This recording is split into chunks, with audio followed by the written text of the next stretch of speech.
Hey, what's up everybody, welcome back to the channel. In today's video I'll be showing you guys how you can go and swap AI chain token in Metamask. Now to do this, the process is really simple, quick and easy. Just follow the steps I'll show you guys in this video. In case you haven't downloaded Metamask, simply head over to Play Store and download it from here.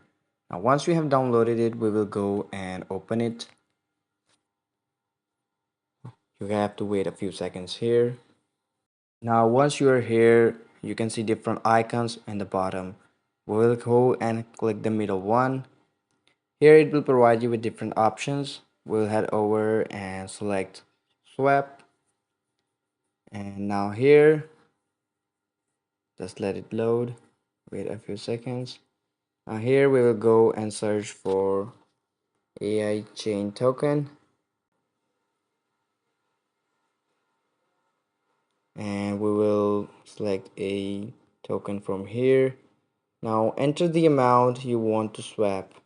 For example, here if I enter 1 and search here, here it will provide you with all the options available, and after that you have to go and just like here, we'll go here and swipe to swap. Now before doing that, we will see the details and the estimated gas fee we have to pay.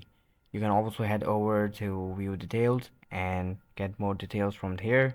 Otherwise, we will just head over to swipe to swap and we're good to go. And that's all you need to know about swapping this token on MetaMask. That's it for today's video. I hope the video was helpful for you guys. Don't forget to like, subscribe, share the video. I'll see you guys in the next video. Take care. Bye bye.